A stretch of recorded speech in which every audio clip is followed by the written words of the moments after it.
security guard. I will take anything. This place was huge in the 80s with the kids. They shut it down years ago. The owner's just not ready to let it go yet. I will work and you will sleep. I understand. Give me your hand.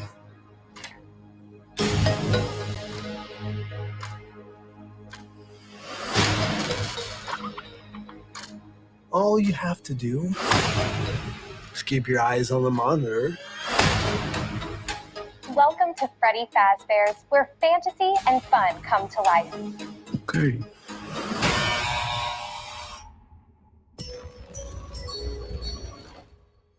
You must be new security guard. Can I help you, officer? Have you met them yet? Met who? Them.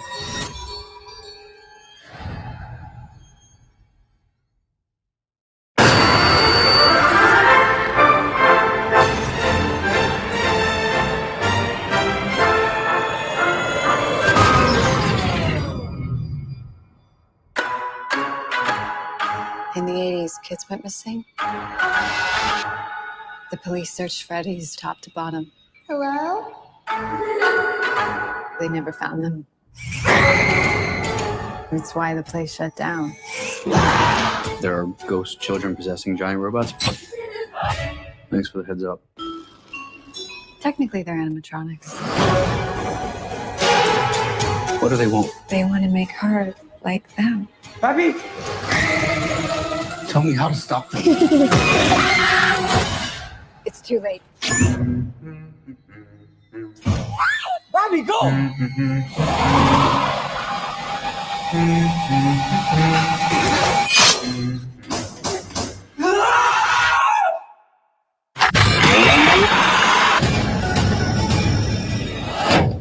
Where to?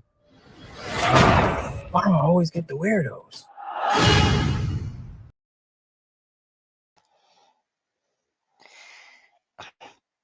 A question I have asked myself many, many times, but I guess it's just because welcome, everybody, fans, ghosts, goblins, and ghouls. If you guys didn't know, this is my favorite time of the year. This is October. And as such, I've decided to do a special, which I have not done, even though if you frequent my channel, I do have a love for horror. So I decided for October, I was going to do morning kills every Friday in the morning, going over different horror movies I watched, different horror shows, things like that, leading up to Halloween, where I will have my top 10 ranking of best horror movies of this year, which is in pretty short supply. So, welcome everybody. Let's see who we got in the chat today with us as we go through the different horror movies I have experienced. Some good, some bad. Most of the stuff I really did enjoy. Also, too, I am restructuring my channel. I'm going to be doing a couple of things a bit differently.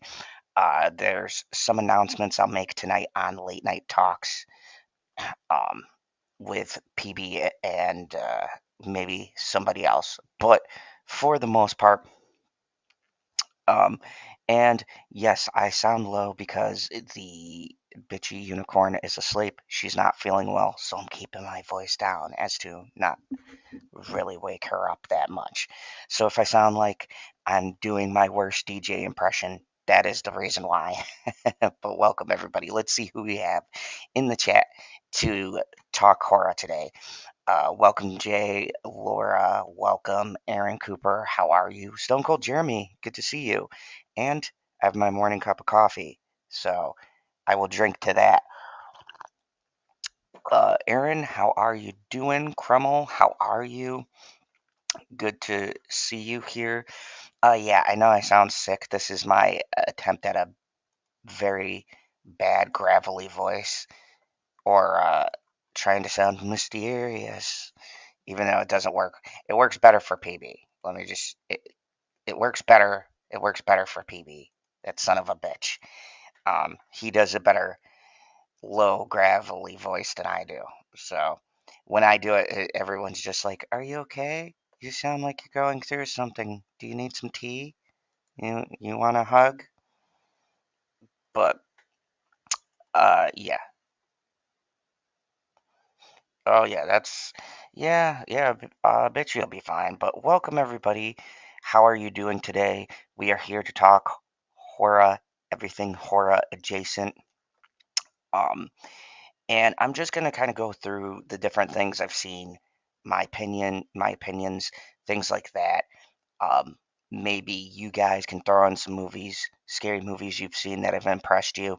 I will start with the most recent and kind of work my way from there, and then kind of give you my thoughts and opinions. So let me start with the recent movie that I saw whilst I had a free day and Bitchy was out celebrating a delayed birthday. I went to see Exorcist Believer. Spoiler alert, it is a fucking terrible movie. If you guys didn't know, Exorcist Believer was made by, I believe, uh, David Gordon Green. He did the new Halloween. Um, Let me look it up just to make sure. Yeah, David Gordon Green. He did the new Halloween. He has a planned trilogy for the original Exorcist. Now, if you guys know the history on the Exorcist, number one, the original Exorcist I saw with my mother a long time ago. Super secret, nothing scares that woman. The Exorcist did. It's the first movie and probably the third I consider a little bit underrated. Um, have been my favorite that they've ever attempted to do. It did have a Fox show that was out that I found very entertaining. I thought that was a good attempt, but everybody who's ever tried to tackle this series has epically failed. Now, the people who did Halloween that attempted to do this series, I think that they understood Halloween and more respected that legacy and had no idea about The Exorcist. It was a terrible film. It was by far probably one of the worst horror movies I've seen in a very long time. Not a super fan of it. Would not suggest wasting your money to go and see it. Um, and at a lot of points, it seemed to me to be just made for the sole purpose of getting money. And every movie's made to get money. But what I mean by that is they brought back the original uh, Reagan's mom, who has refused to do The Exorcist for years. If you guys don't know this story, she was treated like shit on the original production. Um, and so she swore never to come back to the series, especially after two. She's refused to do The Exorcist for like 25, 30 years, and they offered her ridiculous sums of money until finally uh, the director offered to give money to one of her favorite charities, to which she said yes. So she did this new Exorcist film, and it shows. There is nothing in this movie that would prompt me to tell anybody to go and see it. It literally does what every other horror Exorcist movie has been doing for like years now, trying to copy it. It feels like it's copying the original, but it is The Exorcist. It's really weird. Um, so that is one of the newer movies that I saw, and I'm kind of working my way back. It was a terrible movie. Don't watch it. Now, a surprise film that I've seen that just released was Totally Killer. This is an exclusive to Amazon, and I have to say, Amazon really shocks me with what they choose not to release as to like become a movie. Yeah, the originals are always good. I agree, Jay. Uh, the Halloween was pretty good, um, but the like Halloween trilogy or whatever, I will still die on that hill. But these people had no right touching Exorcist. There's certain movies in my mind that should never be touched, and The Exorcist is one of them. Yeah, very true. I agree, Jay. So the next movie I want to talk about is called Totally Killer. This is a sci-fi horror starring Kieran Shipka. If you guys don't know, I love Sabrina the Teenage Witch. Netflix did a reboot with Roberta Acosta. Him and me are mortal enemies. If you don't know this man's history, he made Riverdale, one of the longest running pieces of shit to ever be put to television. He did Sabrina. The best thing he did was cast Karen Shipka to play Sabrina, because now she's my Sabrina. Melissa Joan Hart was good, but I think she embodied a lot of what Sabrina was. Kind of quirky, innocent, funny, likable. She nailed it, and she is in this movie totally killer, and it's a great movie. If you like time travel, it's a weird mix between Back to the Future meets Happy Death Day meets, I don't know, Jason, Scream, something like that. I'd say it's like Back to the Future meets Scream meets Happy Death Day. I don't want to give too much away, but the general synopsis is that Karen Shipka plays a high school teenager in our modern time, 2023, and her mother, with some of their friends, went through this tragedy in this town. Um, they all of the mom's friends die, and she's the only one left. So in 2023, her mom gets killed. So Karen Shipka goes and goes back in time to the 80s to prevent the murders from ever happening so that her mom can live. And that's as much as I want to give you. But me and Bitchy watched this, and we were quite surprised how good this fucking movie was. Time travel movies can go very bad. Take the horror element out of it for a second. Um, just messing with the time travel formula is a really bad idea. But I think the way they tackle time travel and the concept they use for things that happen in the movie makes a weird sort of sense. Um, there's a lot where it's not so much Back to the Future as far as like people fade, but it's more of a, when she ends up where she ends up, there her presence changes how events play out back in the 80s, and it's really hilarious. Hello, Joni. How are you? Good to see you. Um, but or Joanna, sorry. But I really liked Totally Killer. I think it's a very to come out in October. This was one of my biggest surprises that came out. Once again, this isn't a straight up horror movie. It's more of a horror comedy. Um, I think if you are not a fan of horror, this is a good kind of alternative. There is some violent kills, but most of it is just a lot of swearing, lots of swearing, lots of drug use. Um, the jokes are hilarious in this movie, especially if you were born in the 80s. It was 84, but she goes back to 87, and it's a great movie. There's also a surprising amount of social commentary that is done very well in this movie. If you guys have been coming to my channel, you know I hate social commentary in movies because I feel like they overpower the story of the movie.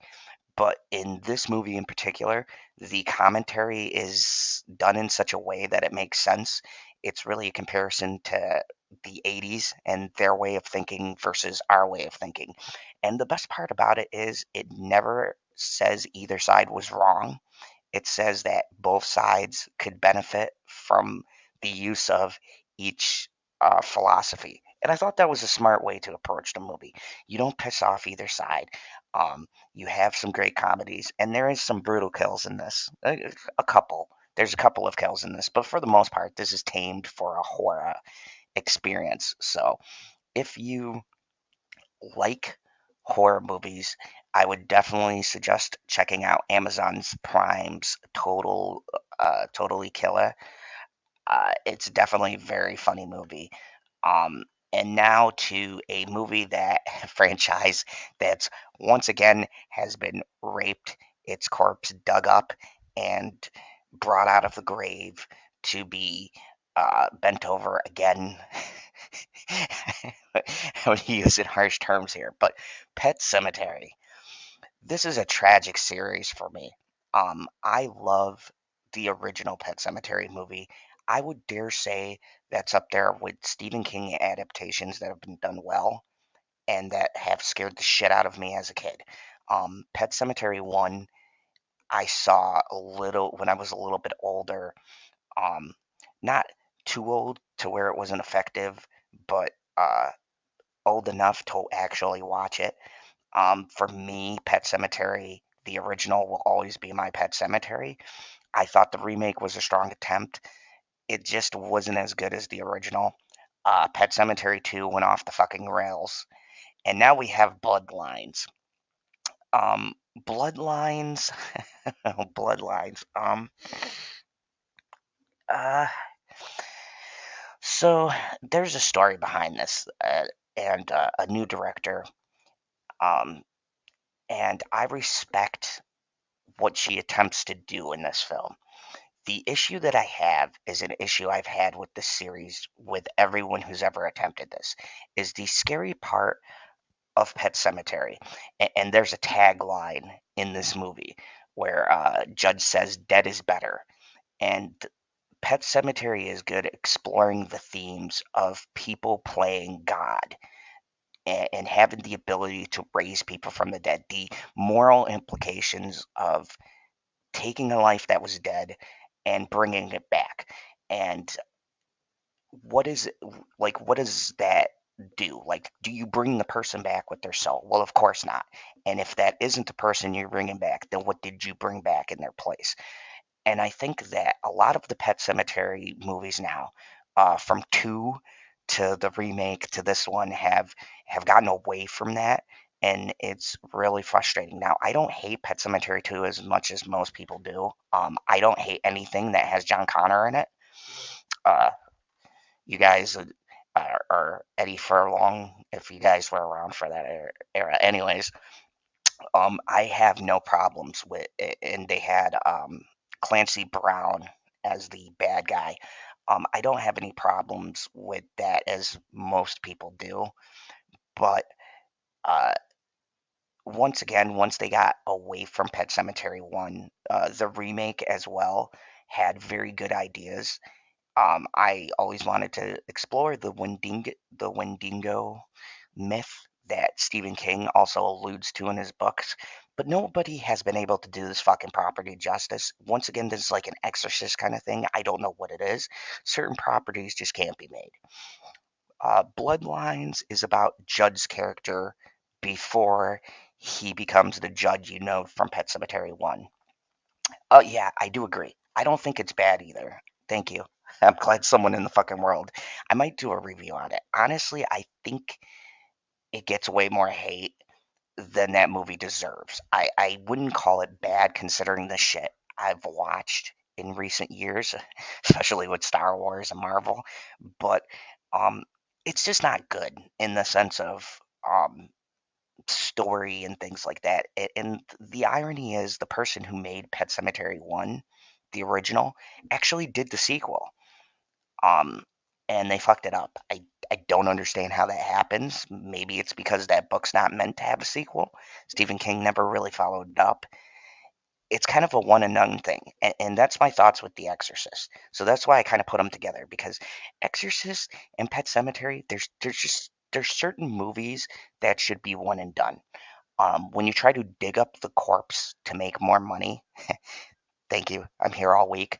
Um, I feel like that's when you lose the purpose of the novel, the intention of even some movies. They make really great movies. They should just be done. Just leave it dead and buried.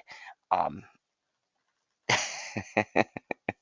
so, uh, yeah, I know. I will be talking about that too. I'm going to stop reviewing a lot of Disney stuff, and by Disney I mean Marvel, Star Wars, stuff like that. I'm just not having any fun doing it. So, what's up, Rookie Critic? If you guys don't know, go check out the Rookie Critic. Um, been helping promote and support, and even sometimes joins my channel on rare occasion. Great guy, and has a definite talent for understanding movies. So go check out Rookie, along with Black Angus. They sometimes do a podcast together. I have had no time to do any of that. Um, but yeah. So for me, the new Pet Cemetery movie it's not bad. Bloodlines is very well shot. There is gore.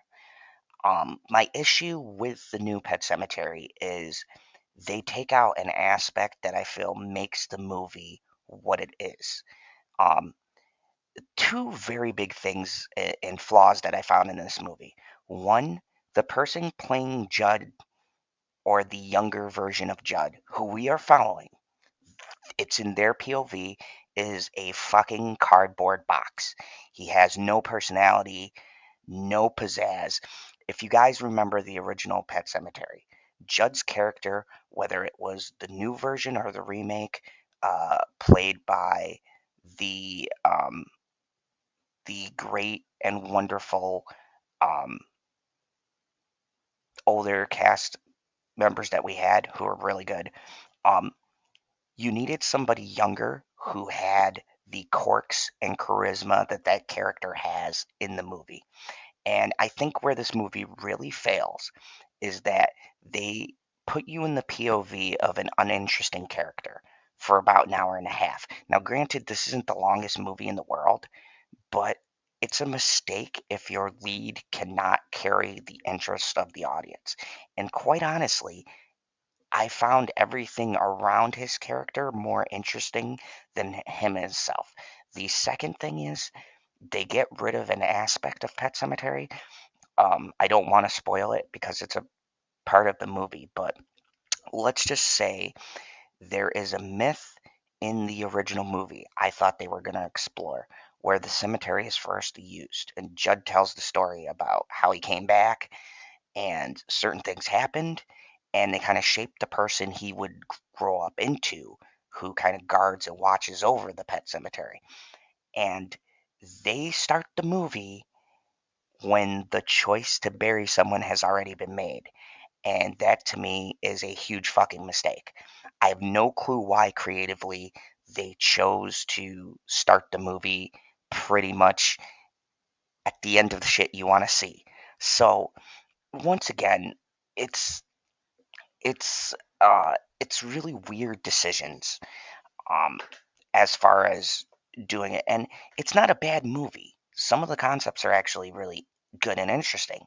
That's the thing that pisses me off, is that I could see what the director was trying to do, and this is not a case of someone trying to change. Well, she did change the material to tell a story within the Stephen King universe with Pet Cemetery she wanted to tell. True. But I did feel a level of passion in what she was creating. And it's a shame because I feel like with a few tweaks, this could have been a really good movie. Very disappointing. And I actually looked forward to this one. So yeah, it was very, very, just a very big letdown. Fred Gwynn, yeah, Fred Gwynn. Also, John Lithgow was in the um, remake. So you had two great actors playing Judd. Um, this new one, I have no clue who this kid is. Was not even interested in really looking him up. But terrible job. He was a terrible younger version of Judd. Was not interested at all. So yeah, it was a very boring movie. Very boring. I was not interested. Um, just a terrible way to kind of start this newer iteration of the Pet Cemetery. And I thought this would kind of bring things back, maybe bring this movie back, because to me, every time they've tried to do this movie, they've always shit the bed. So, um, that's kind of where we're at with that. So, The last movie I have laid eyes on that has really just I thought was great. Some people say it's overhyped. Um, I agree and disagree, but let's talk Saw X. Saw X comes out the gate swinging. So why are so people hyped on this movie? Why have people said this is the Saw to end all Saws? Because if you have followed Saw like I have, I've seen every single movie released, um, especially when they were doing them every October, like an annual thing. Um, so what is the issue? So let me start this talk off by saying, what is the issues with the Saw franchise? First off, I hate the term that they use for this series, but torture porn. I always thought that was a stupid fucking term. I get the meaning behind it. I get what they're saying. I just don't fall into that camp. If you followed the horror shit I followed, like Texas Chainsaw Massacre and things like that, I, it's not torture porn. I consider it extreme cinema if we're going that route. Uh, but why do I find this iteration of Saw interesting? Well, Jigsaw, John Kramer, is actually a fucking character in this movie. For the first time, Saw has an interesting story. I think where this movie succeeds, where like, I don't know, 10 of them have come close but have failed. And I even say this about the first Saw. I know it's the one that started it all, but for me, if you guys have been following me, I'm big on story and character. Saw, I've really just turned my brain off just to watch. I enjoyed some of the performances and the somewhat storyline that started. I wanted to finish it because I'm a completionist. But with Saw X, I really liked the fact that for the first time ever, the movie was about the character we came to see. So, without giving too much away, Saw X is between numbers 1 and 2 in the timeline, and it really shows you John Kramer's motives for doing what he does. But it also kind of puts you in the mindset of why he does what he does. And I know what you're saying. You're going to say, well, but Zod, the other fucking 10 Zaha films have basically alluded to what his mind state is and why he tests people the way he does. But no, this movie actually shows you Jigsaw's view on life. It's not just his persona, but the man. You get a clear understanding of why he does what he does. And I think it's one of the best studies into that character. I know people bitched about the kills. Honestly, I don't care about the gore if I'm more intrigued with the story. Um, Stone Cold Jeremy says, I like Saw X. Yeah, I have my own critiques too, and I'll get to that because I don't think it's a flawless movie. I do think there is issues, but I think as far as story goes, this has been the best well put together story in the timeline. I think it really sets up the relationship between him and Amanda, and it makes us kind of understand where she went wrong in Saw 3 and why we got that asshole Hoffman. I do not like Hoffman. I've always hated Hoffman. I think the only time I liked him, God, I want to say it's 5 or 6. Yeah, it's like Saw 6 where he goes Terminator and kills the whole police station. Thought that scene was pretty fucking cool. I also liked him being caught in the bear trap and escaping, but I always found him a boring, kind of uninterested, one note kind of villain. Says totally bored with these films these days. Been going back to classics. I agree. I will say some of these movies that I will be talking about are very interesting. So, Saw X, was actually good as far as getting to know Jigsaw. There is a trap in particular. I don't want to spoil it if you haven't seen the movie. I might do a spoiler review of this movie sometime. Uh, but I do like the last trap that uh, the that they have. Um, in Stone Cold Jeremy, you've seen the movie, so you know what I'm talking about. Um, I like the fact that they actually uh, show you the kind of person Jigsaw is, and also they, for the first time, made a villain that I feel really truly deserves to die. Like some of the reasons people were put through these tests, let's be real with each other. Some of the reasons were fucking stupid. Like I just watch it and I'm like, really?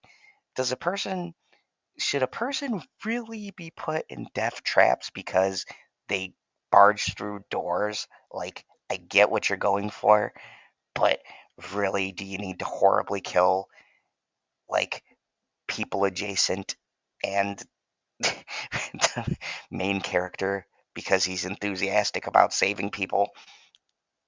I don't really see the moral conundrum there.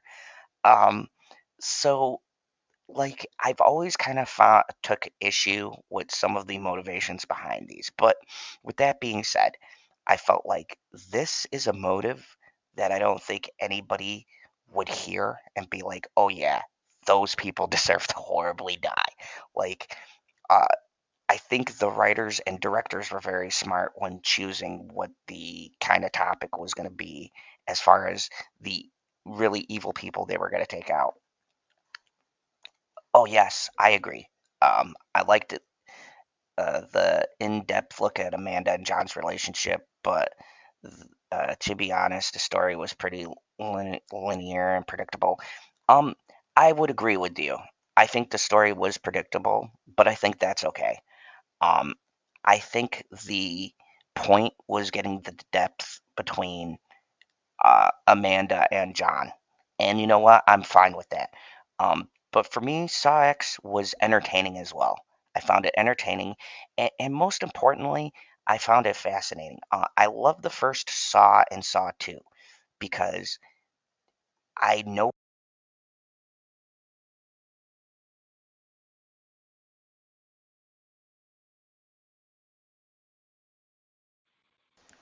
All right, hopefully I got that sorted. Sorry about that. Sometimes my headphones just decide they do not want to work.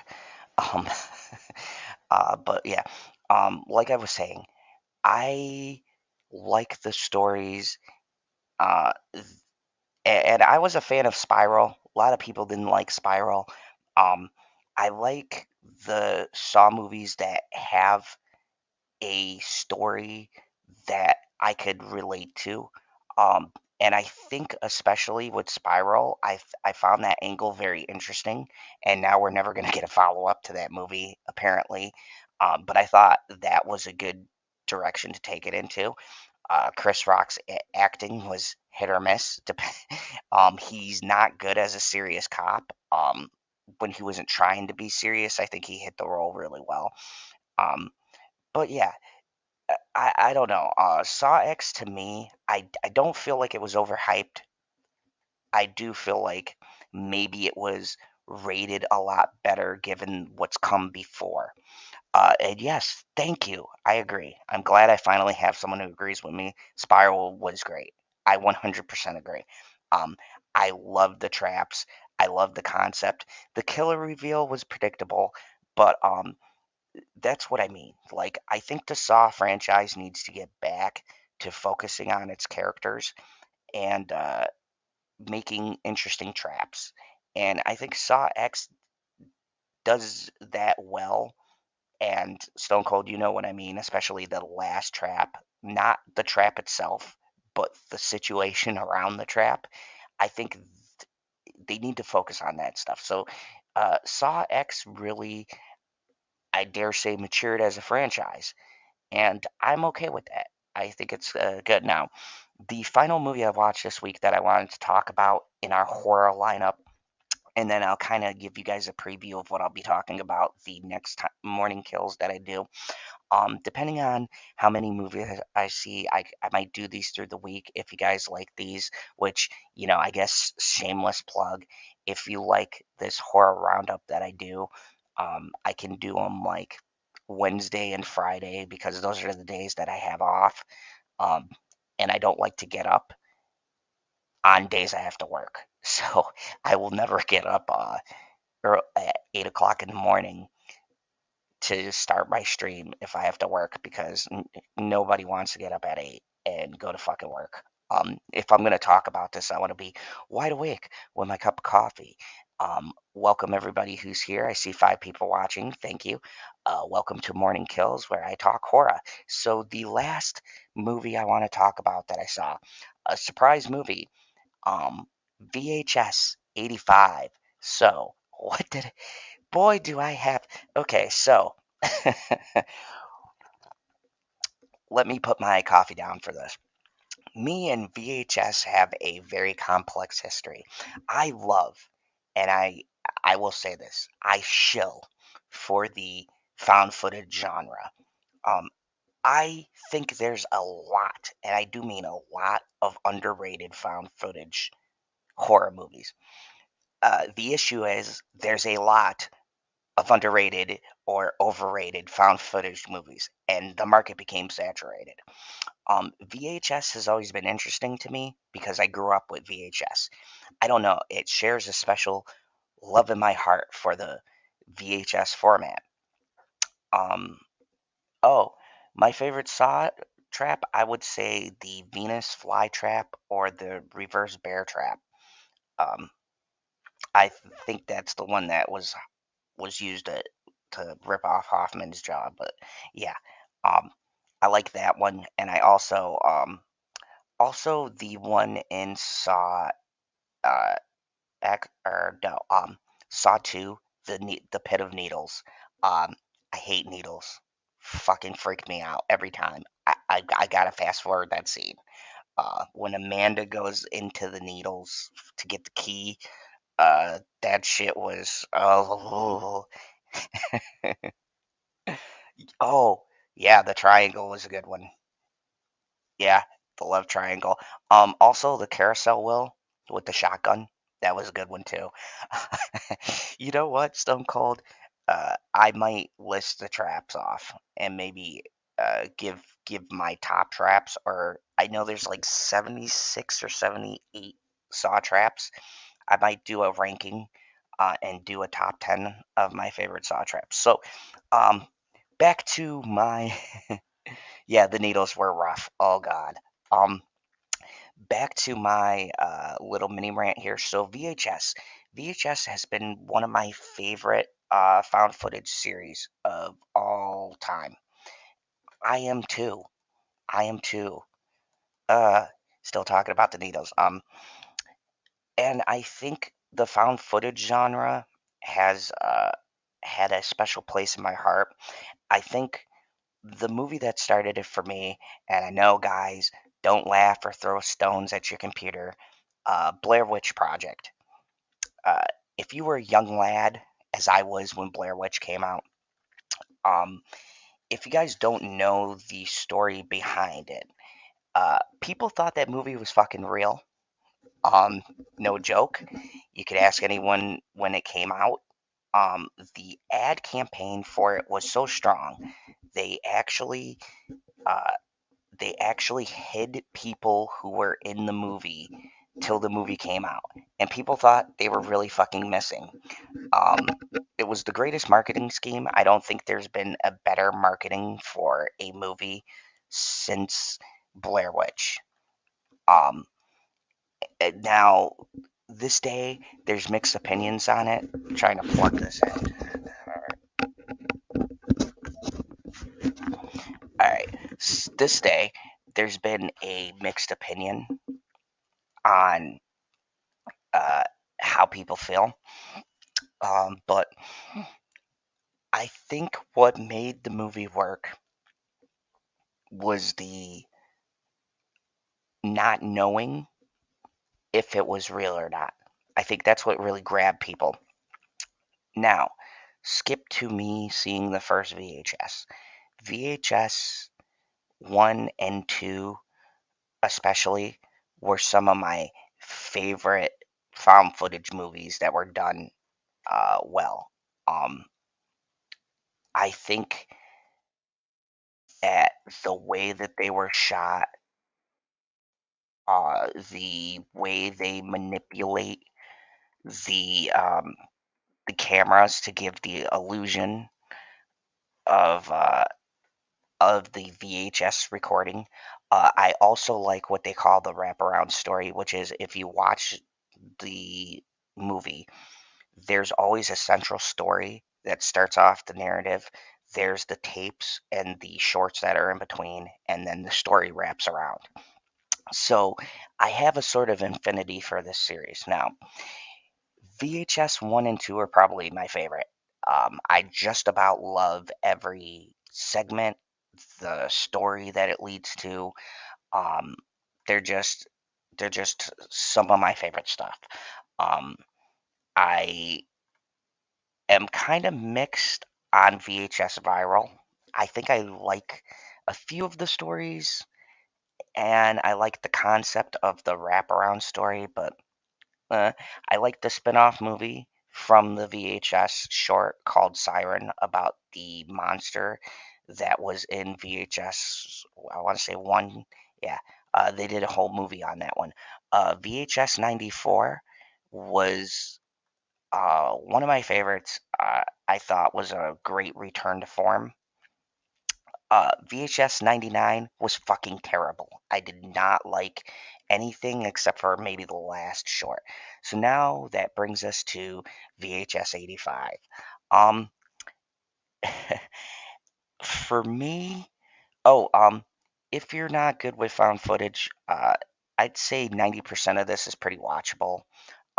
When some of it has the shaky camera movement, but for the most part, it's very steady to watch. But now coming to VHS 85. I think this was a movie I'd have to watch again, to be quite honest.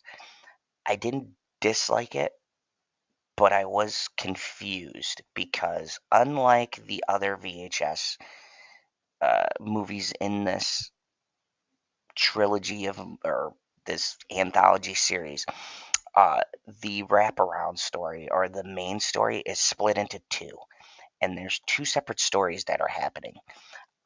There is a story about an alien that is in this room, and they're doing it like a documentary. And I mean, like those 80s documentaries where they're like, scientists found this young boy, and Marvin and his crew have been working on, like, that kind of a thing. And they got the old school commercials, and I really love the feel of that. And then they have another segment that is this shorter story about these people who are on this lake, um, and they are doing their thing with like water skiing, shit like that. I was kind of curious. I thought there'd be a lake monster or something like that. No, they just all get fucking shot for no apparent reason. These shots come out of nowhere, and then they don't die. At least the ones that were in or around the water. Like if they got wet or they were in the water, they didn't die. Um, and the mystery becomes why they were shot, and more importantly, how the water is keeping them alive. And it's kind of funny because it says "do not swim" or whatever. Um, so uh, you have two parallel stories going, and then the sketches or the short stories in between. The shorts were interesting. There was one about a Spanish studio that where there's like an earthquake, but you find out it's like a Mayan god, basically, and the radio station kind of goes straight down, and there's like a Aztec ritualistic kind of thing going. I thought that short was very interesting. They had one on a serial killer killing people but the son gets an old school like camera, like the 80s camcorder kind of fucking deal. He records something, falls asleep, plays back the tape, and when he dreams, he can see the murders that are going to happen in the camcorder and how they end. It was a very fucking interesting story. That one was actually done by the people. What movie did they make? I think they did *Malignant* or something. It was like that team, not James Wan, but like the producers and writers behind it did that short. Very fucking good. Also, the quality in this is amazing. And by amazing, I mean they make you feel like you're watching it on a VHS tape. You have the shitty, like, breaks, like someone recorded over the tape, that kind of stuff. So very good stuff. Which is why I have mixed feelings on VHS 85. There's a lot of aspects of it I like, and a lot of aspects I don't. Um, so it's for me, I'm 50-50 on the whole entire experience. Um, I think there's a lot of good directors. There's a lot of interesting ideas. I don't know if I was uh, fully. I don't know if I was fully uh, taken with everything that they did. I don't know. That's the best way I could put it. I probably have to rewatch it. Um, I guess if you don't hate something right away, it's I don't know. I have a hard time explaining because, like I said, very complicated feelings involved when it comes to the whole series. I didn't immediately hate it like I did 99, so I guess if I'm somewhere in the middle, I'd have to just give it a rewatch. But it is on Shutter if you're free, free like hour. It's not that big of a watch. I thought it was pretty good. Um, I do have a love for analog horror, maybe my age, but I think it allows for more play and imagination. Yeah, I like analog horror too. Um, I like as I've gotten older, especially with uh, the the renaissance of horror that we've had, especially in 2021, 2022. I felt like we were getting better horror movies, honestly, than regular cinema. And me and Perp talked about this. Um, and he's made a whole horror stream. Go check out Saturday nights, I believe. I can't hardly make them because I'm never off on a Saturday, but he does the Horror Never Dies podcast. Um, but yeah, I felt like there's been a real renaissance of horror where regular cinema has been shit. Um, I haven't seen very many movies, and I don't even mean like Disney and Marvel. I just mean movies in general. I think Oppenheimer was pretty good. But I mean like good movies that have gripped me to where horror has actually filled the void for me for a lot of uh, my movie going experience. To be quite honest, I haven't watched any movies outside of that except for with my daughter. And honestly, my daughter loves horror, so 9 out of 10 times we go and check out horror movies. We saw Cobwebs together. We've seen a lot of the stuff on this list. Um, and for me, and the reason why I'm doing this podcast is because especially in this month of October, I want to cover as much of this genre as I can, uh, and as much as I've watched as I can. Now, I've watched a lot of different movies before October. I've seen Talk to Me. If you're a fan of my channel, you know I love Nicolas Cage. Love Renfield. I don't think I'm going to put that in my horror section. I consider it more comedy than horror, so it's probably going to go on my regular list of my regular top 10 movies of the year. But I think as far as horror goes, even with the kind of mild year we've had some real surprise hits from this genre, and I'm really super excited to compile at the end of October my list of this year's best horror movies.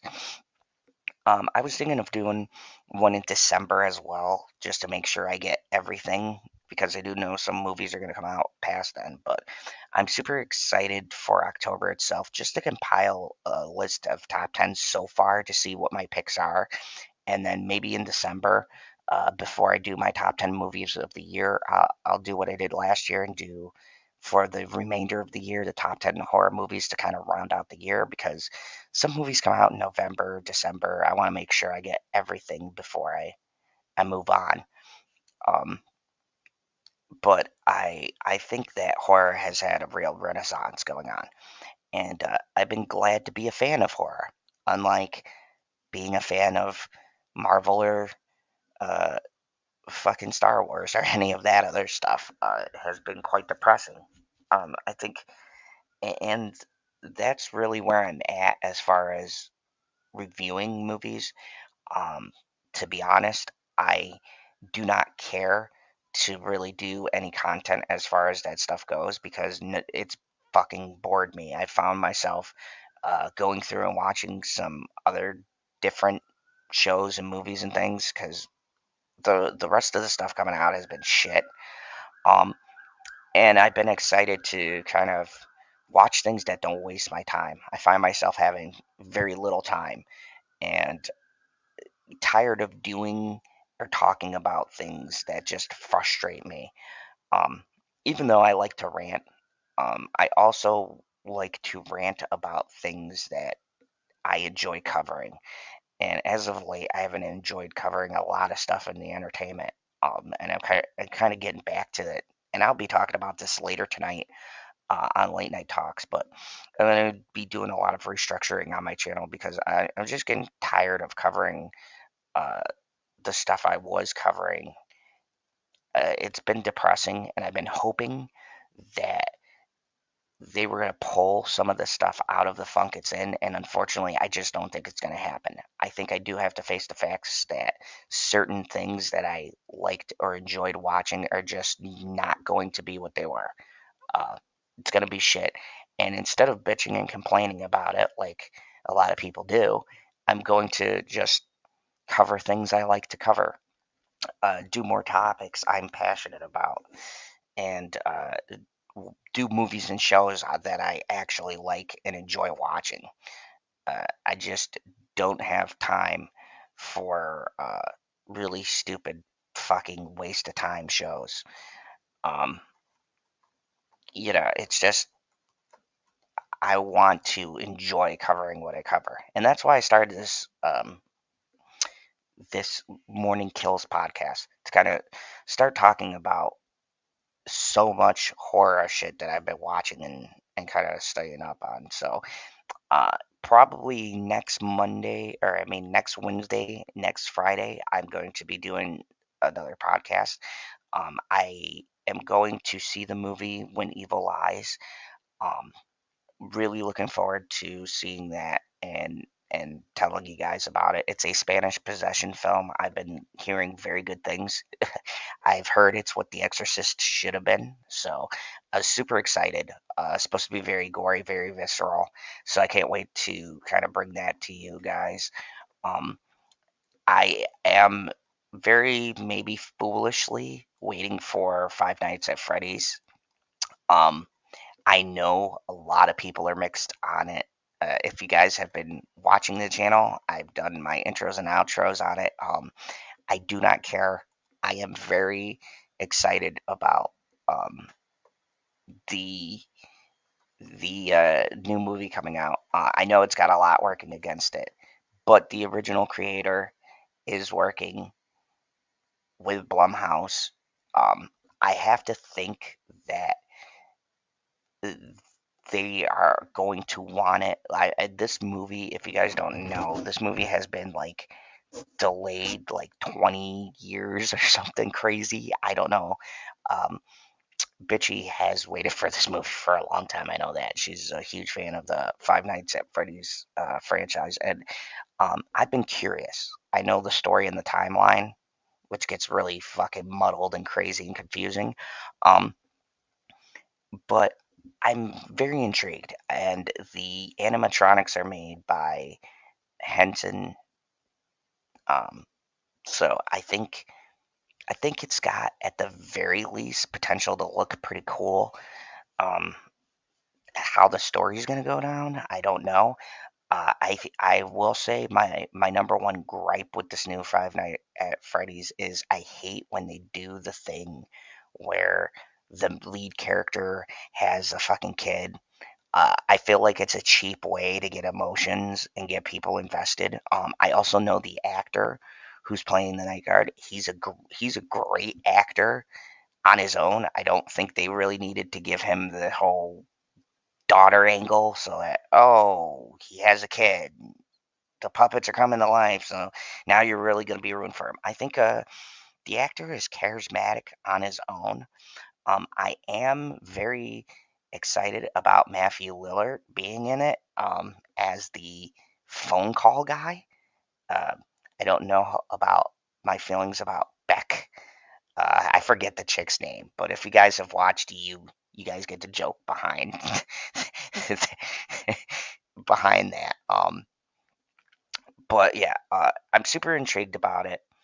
I am also going to be checking out a lot of smaller releases. There's also a deal with Netflix where they're doing three very famous Edgar Allan Poe horror movies that I'll be covering. One is The Fall of the House of Usher, The Masquerade of Red Death, and Stonehurst Asylum. Uh, and they're being done by the person who did The House on Haunted Hill, um, and Mike Flanagan. He's done great work as far as Netflix movies done. I think a lot of his work has gone underneath the radar, and he's been very low key, and hasn't gotten really the praise I think he deserves for the kind of movies he's made or series. He's done a couple of series now for Netflix. They've all been excellent, and I feel like critically and even maybe commercially, he's just never gotten any like real big recognition as most other directors. And you guys definitely should look up Mike Flanagan. He's done a lot of stuff that you'd be like, holy shit, I didn't know he made that. Great director, great horror, great at horror writing, and just like um, building the production and crafting it in such a way where everything he makes sure with a series or a show, even if there's different writers or whatever, or if he has like a different cinematographers or whatever, he makes sure everything's crafted in a certain way, and I respect that. He's always got control of his projects, and he knows the way he wants to shoot them, the way he wants the story told, and there's not a feeling of too many people messing around with a project. And I really respect Mike Flanagan for uh, taking that kind of control and making the best possible products he could make. At least in my mind, go check out some of his stuff on Netflix is really good. It's probably some of the shit worth being promoted that isn't by Netflix. I have no idea why. They'd rather promote shitty stuff. I do. Uh, yes, Vincent Price made the originals, and I agree. Mike Flanagan, I think, will find good leads. Um, he does have a particular cast he works with, but with that being said, I've seen their acting in the other shows, um, and I think that he does have a strong group of actors around him that can pull off the material. But I do agree with you. If you are going to shoot such well-known classics like that, and I love Vincent Price. I have since I was a kid. My mom showed me a lot of his movies.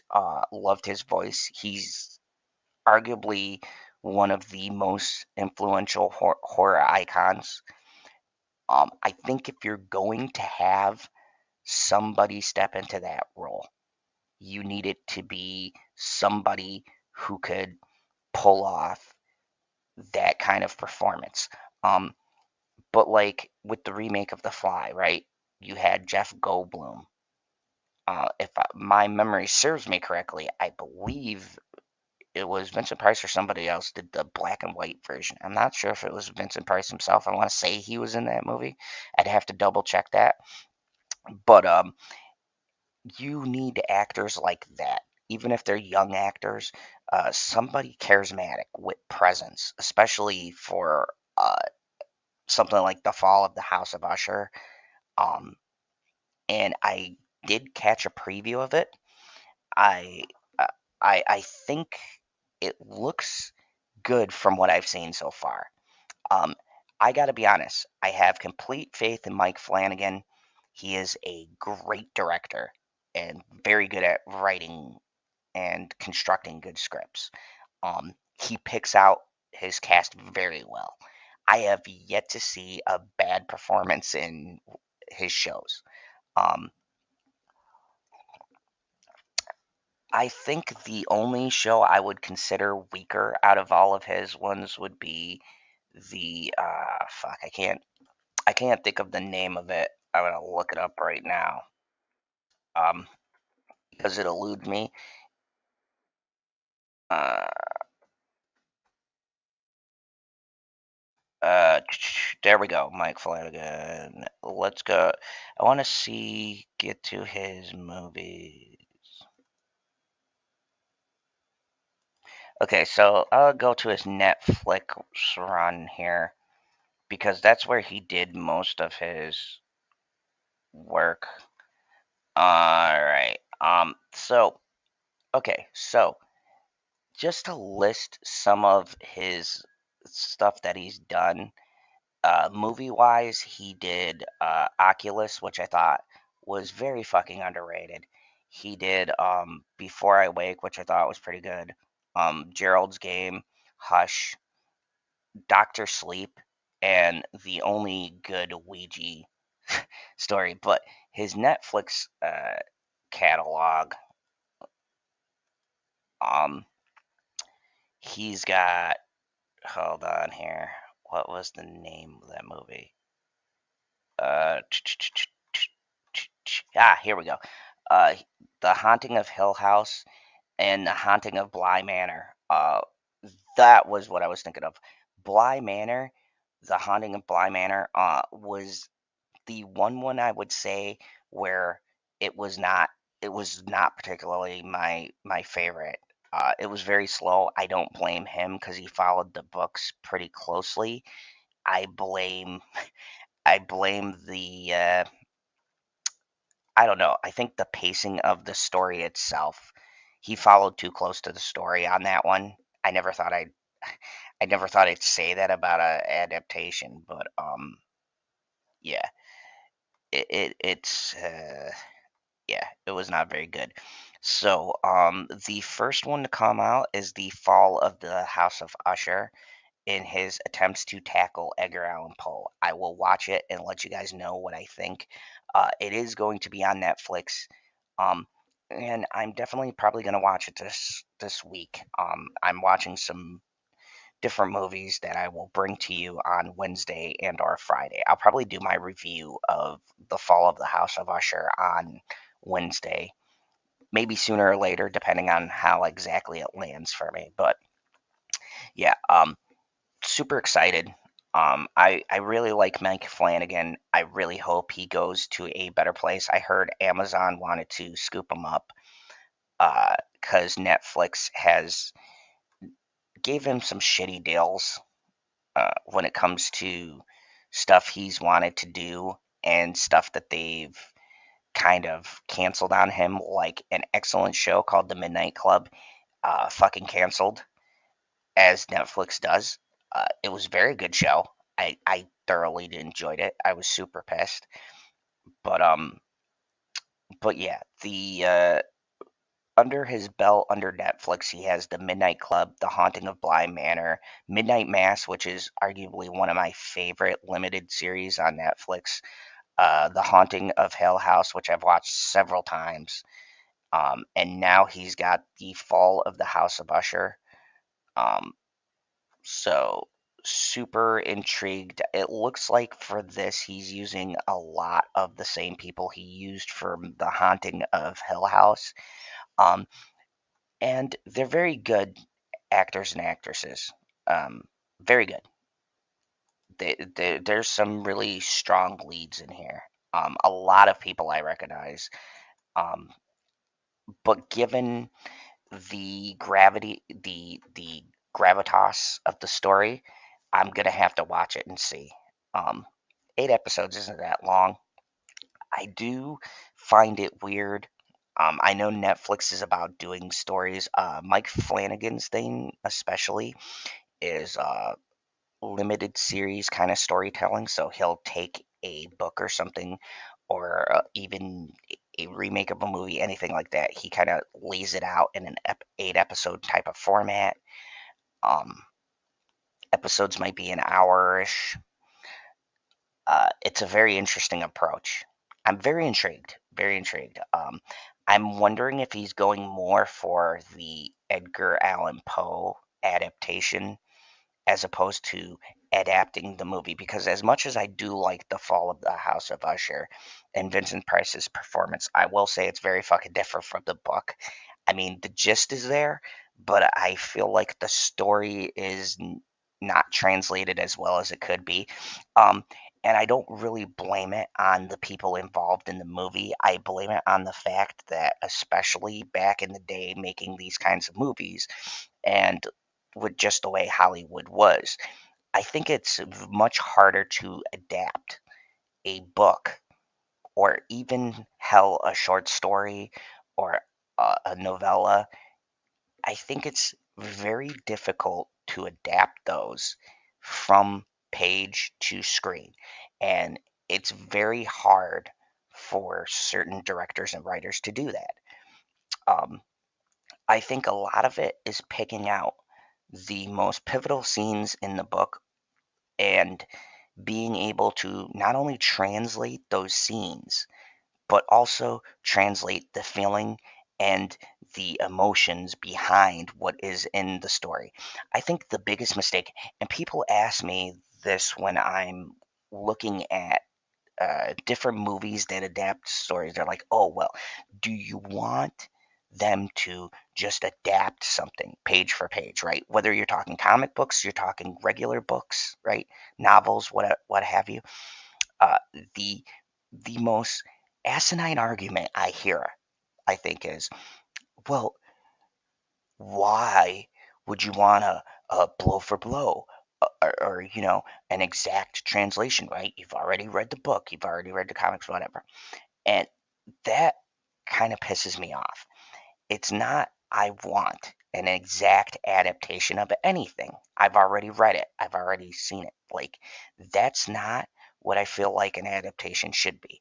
I think it should be the spirit and certain things within context that make the story what it is. And what I mean by that is the characters, the message of the story. You can do an adaptation of certain material, change it around, but still in its spirit and portrayal can embody what the original story was. I don't feel like everything has to be a literal. I've watched stuff that's literal adaptations that have been shit. The original themes, I don't know what it is. The original themes, characters, whatever, they don't work in movie format.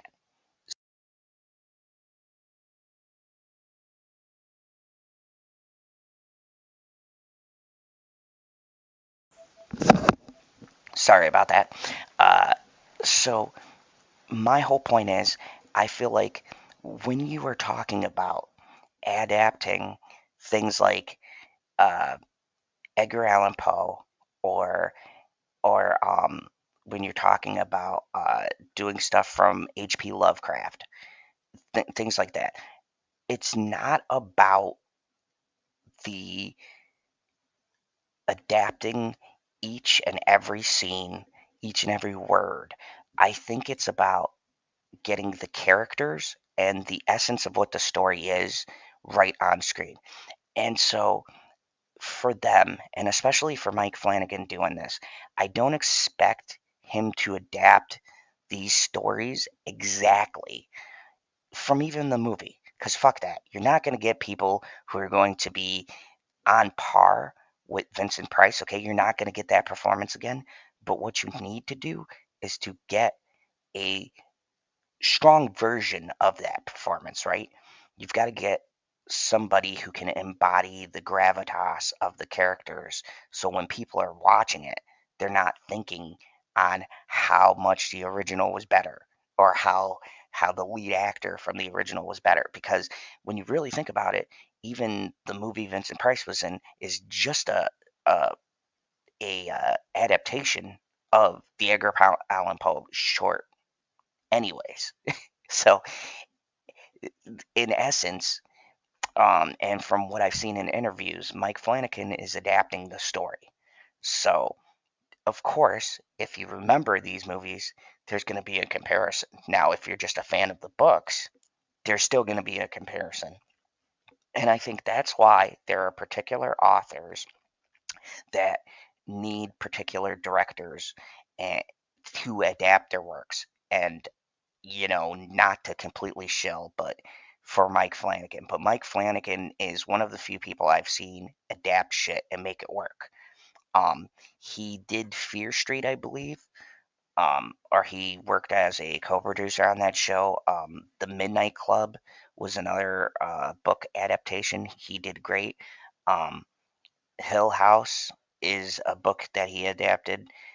Midnight Mass, I'm not sure if that was a uh, already existing work that he did, or if it was a wholly original story that he did on his own.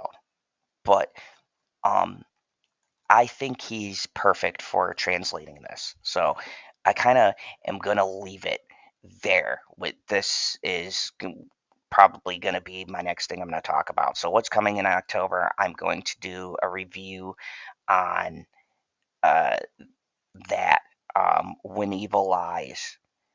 Um, Definitely Five Nights at Freddy's. Super looking forward to. I might do an old school review. If you guys don't know, my favorite one is Nightmare Before Christmas. So I might do a little review breakdown of the Nightmare Before Christmas. I absolutely love that. I dare say it's probably one of my favorite Tim Burton films of all time. That's not even any like an exaggeration. Um, if they ever did a fucking live action, I would probably burn Disney to the ground. Um, I do not want that ever touched. No modernized remake. Nothing. Just leave it the way it is. It's been good for years. Do not fucking ever touch that again. Um, oh, and thank you. I'm glad you could catch me this morning. Um, I really I really enjoy talking about this stuff. I enjoy kind of laying out my feelings about these things and kind of breaking down these things and really getting into the. I like also analyzing the different qualities and attributes that make films the way they are. Like, people can bitch and complain, but I really like to get into my reasons of why I feel the way that I feel. I also like to rant too. Sometimes I hate something just because I don't know, it just doesn't click with me on that day. I've had a weird thing happen where I've hated something, coming back to it, and it wound up being better than I thought. So I really appreciate everybody watching, though. If you guys like this, I will definitely do some more morning streams. Um, it's good to see that certain people who aren't able to join me at nights are able to wake up with me. Just FYI, I hate fucking waking up in the morning, but for you guys, grab myself a cup of coffee and spill some blood here on Morning Kills. But thank you everybody for watching. I really do appreciate this. I will probably upload or do these live streams every Wednesday and Friday. Don't forget to join us tonight. Late Night Talks. The crew is going to be together. We'll have Books by Jay. We're going to have the ever grumpy bear, Pop Culture PB. And, you know, we're going to be talking about some probably ridiculous articles and talking shit about the article and each other, more than likely. So I look forward to tackling some of that stuff. I do have some Colleen Ballinger stuff that I am working on. I know I got to finish a video I started on that. But honestly, I've been super fucking busy. I'm getting back to a regular uploading schedule. I will be doing reviews, but I'm also restructuring my channel. I will also be doing DC Dual Force play-alongs. Just kind of playing DC Dual Force and talking shit with chat. So if you guys are interested in that, I'm probably going to be doing a couple of those as well. Because I love anything DC, if you guys know. Waiting for James Gunn to reboot the universe. Please, for fuck's sake. I was watching the Suicide Squad the other day. Not the terrible one. The one made by James Gunn. And realizing how much better that version was compared to the other version that we got. Oh, gosh.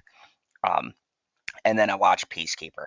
And I realized I can't wait for James Gunn to completely retool the universe. People have talked so much shit. I'm honestly super excited. Blue Beetle and all of the shit that came before, including Aquaman, none of that was done on James Gunn's watch. So he just kind of inherited that shit. I'm glad he's just clearing it all out and starting fresh.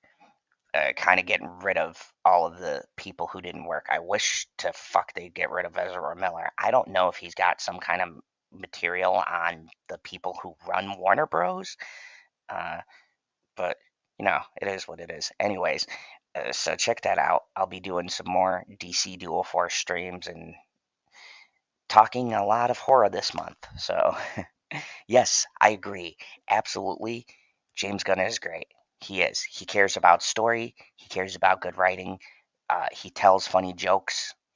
I think it's going to be a much needed breath of fresh air in the DC universe. And as a longtime DC fan, I have been fucking waiting for the day where Marvel fucked up so spectacularly and DC finally has somebody creatively good at the helm where people are rallying around DC. I've dreamt of this moment. You guys know the name of my channel. Exciting times. Even playing the card game, it's been on a roll. I can't wait to go over. There's been a bunch of new features added. They're doing this Halloween thing, so I might do a couple of streams. It is Halloween adjacent, so they got some new cards for Halloween. So I'm super excited. Anyways, thank you guys for watching. Click that like button. Join me and the crew tonight for Late Night Talks. And as always, remember the only rule here in the Phantom Zone: kneel before Zod.